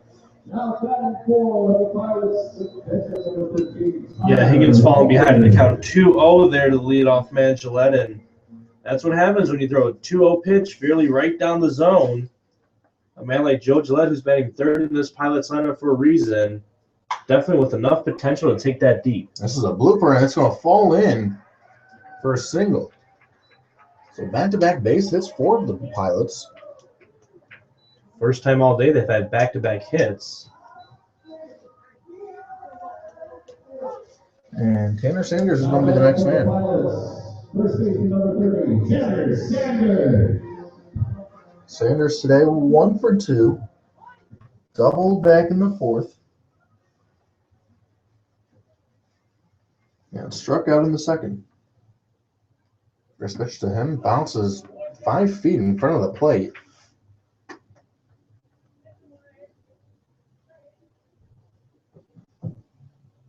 Against his last time out with a complete game. Only 5 innings that was. But he's looking for a 7-inning complete game here today as he fouls this one out.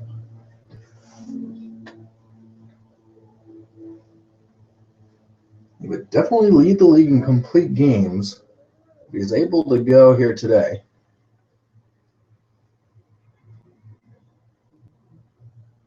The 1-1 pitch is going to be hit to short. This could be 2 on the second for 1. On over to first base for the double play. It's a 6-4-3 double play. Exactly what the doctor ordered. And just like that, Connor Higgins now with 2 outs here. Nobody on base.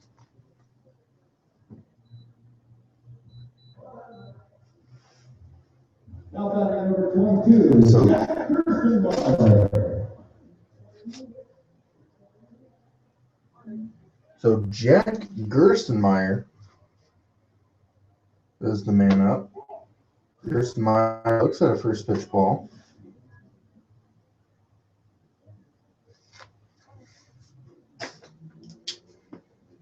Gerstenmaier 0 for 1 as he sent this one out of play. Grounded out to second base in the second and then walked his last time up in the fourth.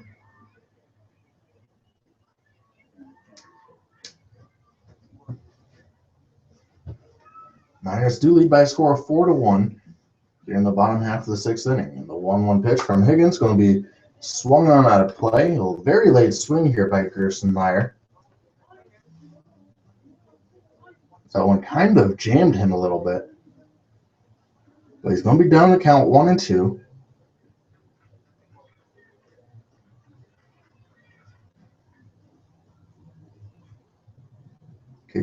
Higgins winds in, delivers. This one's going to be hit down the first base line for foul.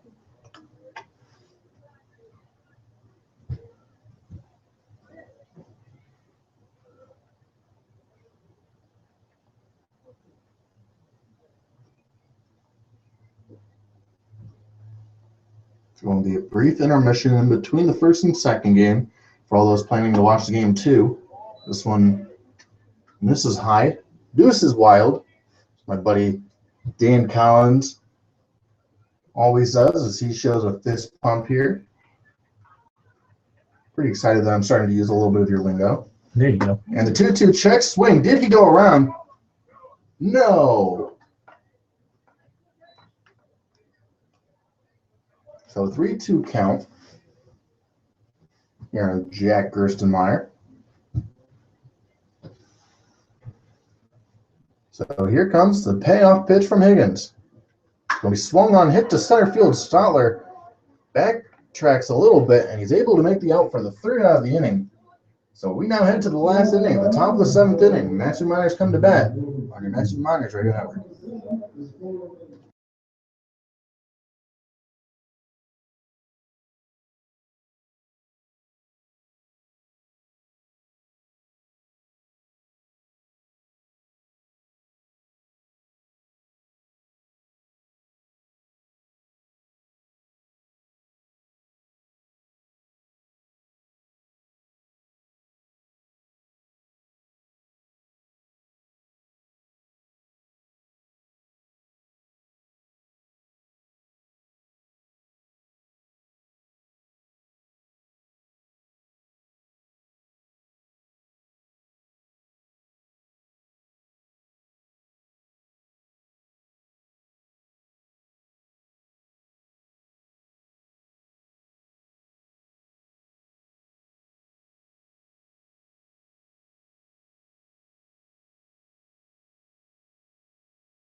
Garrison Schwartz leading things off here in the top of the 7th inning, what probably should be the last inning.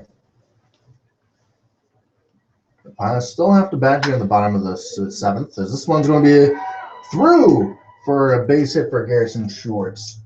It's going to be the first base hit for Schwartz of the day, his 2nd time on base. So that's the 3rd time the leadoff man's been aboard today for the Miners. And both times, that leadoff man has come around to score. So it's definitely good news for the Miners to have their leadoff man aboard as Jake Scudder comes to the plate. Scudder today 1 for 3, singled in the 2nd. Grounded out to short in the 3rd. And flew out to left in the 5th. He looks at a first pitch strike. See, an interesting thing about Summer League is there's not a whole lot of games played. And, just 5 games ago, he was batting .293. Runner goes, short slides into second base for a 2nd stolen base of the game. His 3rd stolen base on the year. But get this. Jake Scudder was batting .293 just 5 games ago. He's now batting .227 on the year.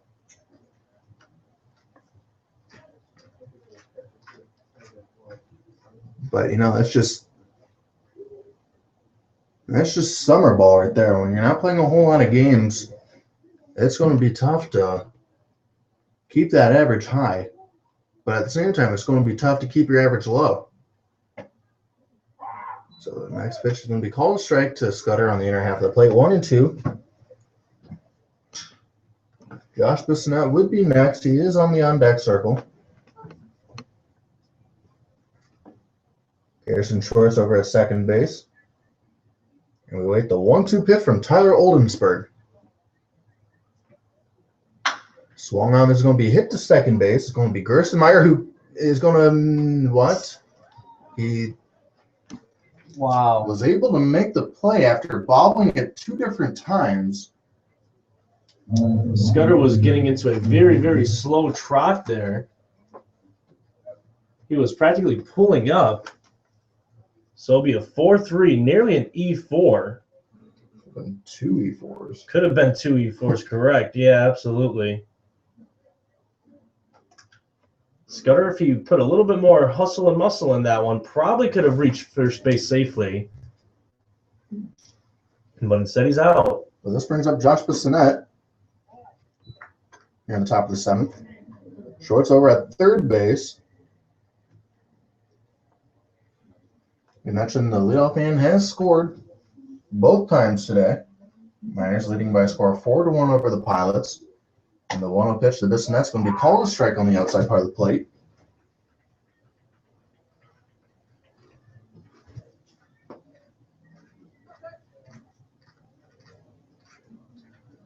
So here comes the 1-1 pitch from Oldenburg. Taken for a strike. 1-2 now on Bissonette.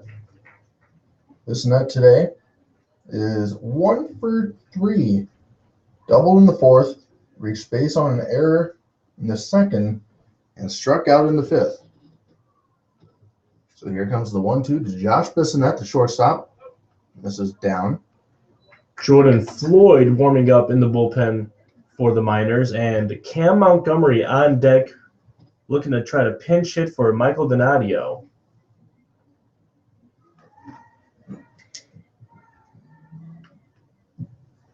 I wonder if the Miners do score a run here, that if Floyd still comes out. And the 2-2 is going to be swung on and missed. The 2nd strikeout of the day for Josh Bissonette.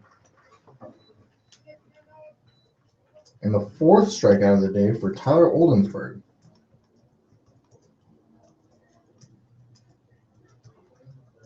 Now back to the Miners, number 16, in South Florida, Cam Montgomery.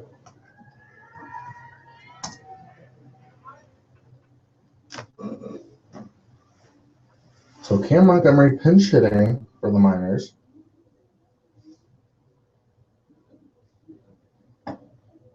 He swings at the first one and misses.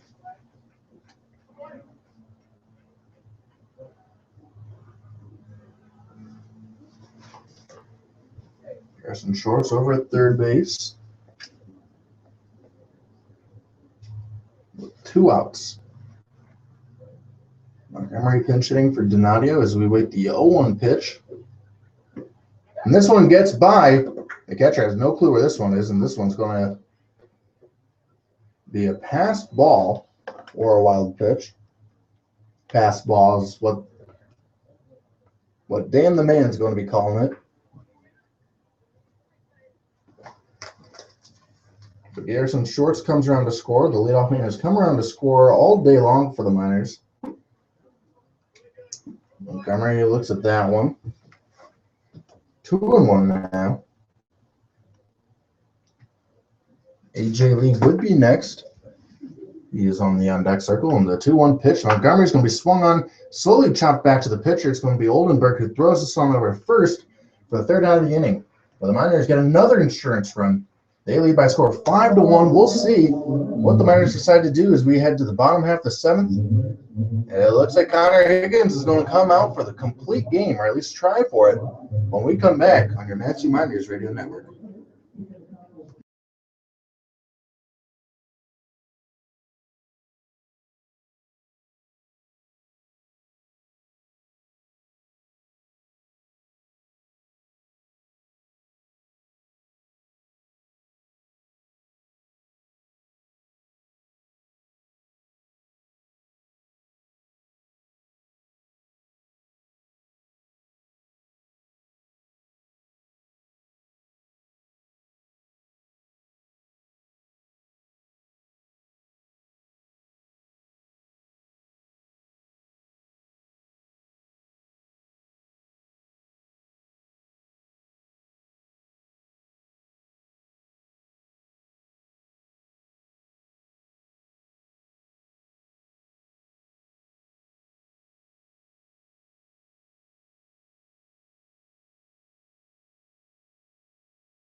So bottom of the 7th we go. This could be the last inning.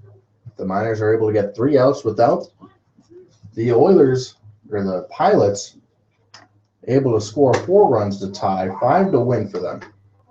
And the first pitch from Higgins is going to be a strike to pinch hitter Jeremiah Burks. Pinch hitting for Luke Ritter. The 0-1 fouled away. And Cam Montgomery stays in the game. He was a pinch hitter for left fielder Michael Donadio in the top half of this inning. He moves over to right. Garrison Schwartz now making home over and left. It is starting to rain a little bit here as we await the 0-2 pitch from Higgins. Fastball misses high. Luckily, we're at least going to get 1 in. We're definitely getting 1 in. We're not sure what a complete or an official game is in order for a game to be called. But strike 3 swung on and missed by pinch hitter Jeremiah Burks. That's the 2nd strikeout of the day for Connor Higgins. The Miners 2 outs away from securing game 1 of the doubleheader. So Isaac Feldstein is the next man up. He singled in the 3rd and flew out to the 2nd baseman back in the 5th.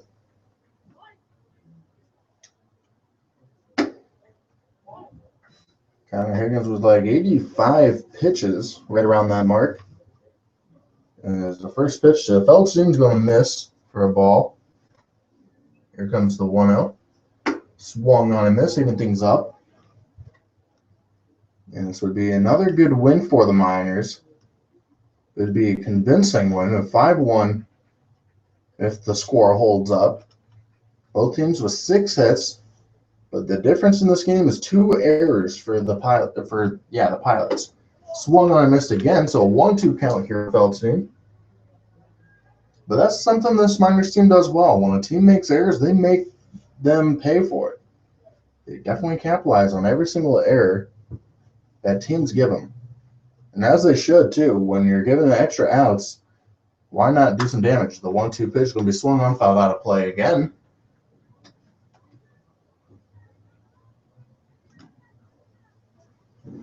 But the Miners are the only team in the ABL with a winning record.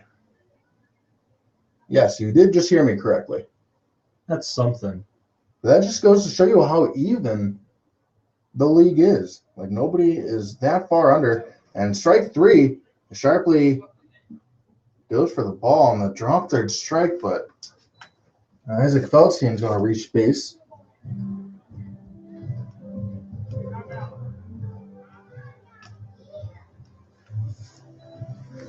So the third strikeout of the day for Connor Higgins,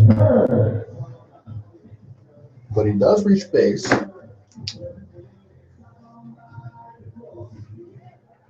As Dalton Hurd coming to the bat here in the bottom half of the seventh.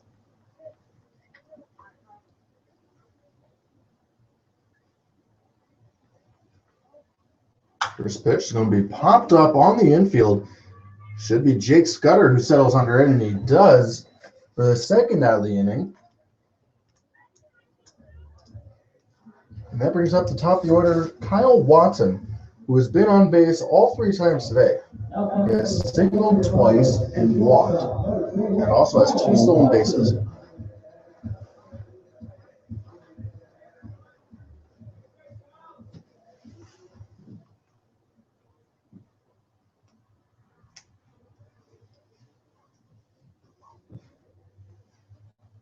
The runner goes.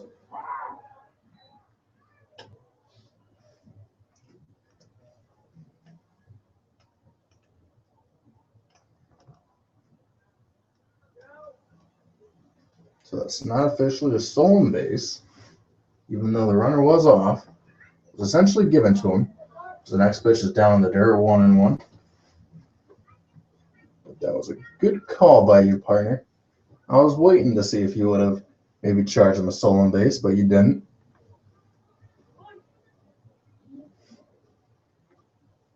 But essentially that run over at second base literally means nothing for the Miners right now, as you just got to focus on the batter with 2 outs. So this one misses down low, ball 2. A 2-1 count here on the leadoff man, Kyle Watson.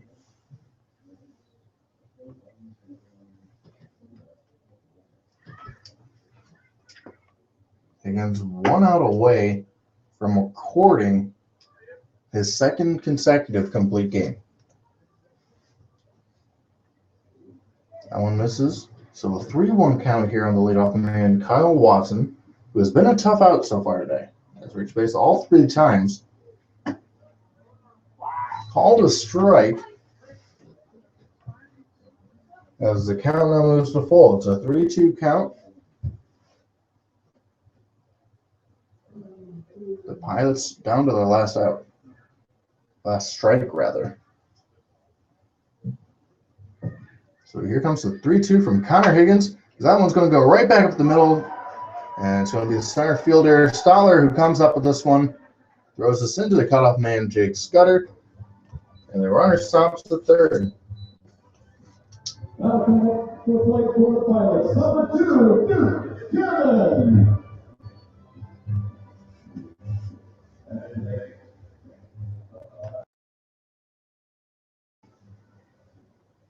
So Duke Kinman is the batter. Kyle Watson reaches base for the 4th time today, 3 of which were singles. 1 of them was a walk. And pitching coach Matt Greeley coming to the mound. Wonder if we'll start seeing Jordan Floyd warming up again. I would imagine we do. Connor Higgins putting in some work tonight, boy, I tell you. Doing all he can, knowing there's a doubleheader here tonight. And so far, he's thrown 97 pitches. So you'd imagine this is probably his last batter no matter what, especially if you get Floyd up and dealing again in the bullpen.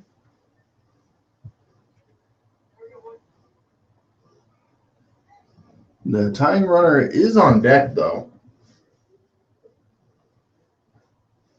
So could that be his save? situation then for Jordan Floyd?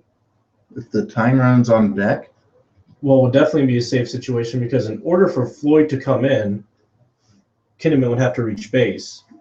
So that would actually bring the tying run to the plate, and that would definitely give Floyd the safe situation. Depending on how Kinnaman reaches, it might even be a 5-2 ball game. Let's hope it's not the case. We'll just rather see Higgins get him out right here. So the 1-0 pitch misses down in the dirt. 2-0.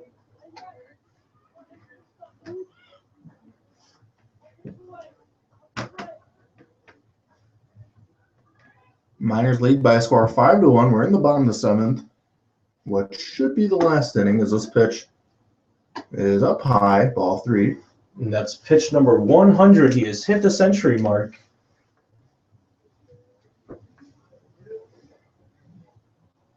Here comes the 3-0 from Connor Higgins. Fastball right down the middle, called to strike.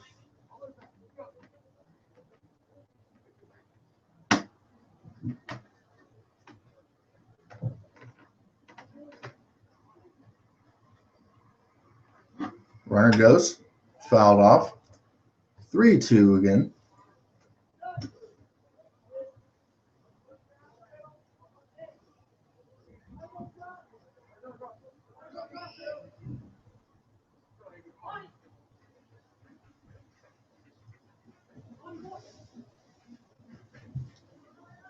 Connor Higgins 1 pitch away from recording the 3rd out of the ball game. And this one's going to be hit to short. The Sinet will go on over to first base, and it's going to be a complete game for Connor Higgins. Back-to-back complete games for him. Both of them in short inning games. It was a rain short and complete game last time against the Bucks. And he comes right back to Mulcahy Stadium. This time against the Pilots, able to record a complete game. Not a shutout, but it's another complete game for him. Yeah, he does so on 103 pitches, so just a little bit over the century mark. And that is absolutely what the doctor ordered. You can't ask for anything better than for your starting pitcher to go the distance in game 1 of a doubleheader. Now, no matter how you use the bullpen in game 2, it's almost as if they're just being used for the one game of work. And it's short. It's 7 innings. Once again, it'll be another 7-inning ball game. We imagine it might be Tyler Wyatt who gets the start, depending on whoever it is. If they clean up a good chunk of innings, whether that be 5 or 6 innings, perhaps you maybe even use just one relief pitcher today in a doubleheader, which would be absolutely fantastic. First things first, you have to get to that point. But absolutely good performance tonight by Higgins. He only has 1 blemish. That's the home run off the bat of Joe Gillette back in the 6th inning, which was the only run scored here for the Pilots so far tonight, at least in game 1 here of the doubleheader. And, you know, no matter how it's done, you want to ride some good momentum heading into game 2. And what better way to have it done than with still a stack full of bullpen guys and a lot of arms there. And we'll see exactly what the lineup is. But regardless, 5-1 victory to start things off, it's not bad. No, absolutely. The Miners do take this game by a score of 5-1. They defeat the Anchorage Glacier Pilots in game 1. We will now end this broadcast, but we should be back in about a half hour, I would imagine. We'd imagine game 1 was scheduled for 5 p.m. Game 2 was scheduled for 7, but of course you have to wait a little bit in between games. Game 1 didn't even start till roughly exactly 2 hours ago. It was almost 2 hours ago, so that one took two hours. We'll wait a little bit of time now and keep you updated perhaps on the Twitter and Facebook, all those social media outlets. But you would imagine we get at least a 15-minute break here regardless. Maybe it'd be closer to an 8 p.m. start time, and then that contest also be 7 innings here at Mulcahy Stadium. So for my broadcast partner, Dan Collins, I'm Jordan Swicksling. So far at least, during game 1, we'll be back within the half hour when we will resume game 2. Dan Collins will be on the play-by-play, myself on the color. But until then, we'll see you guys then.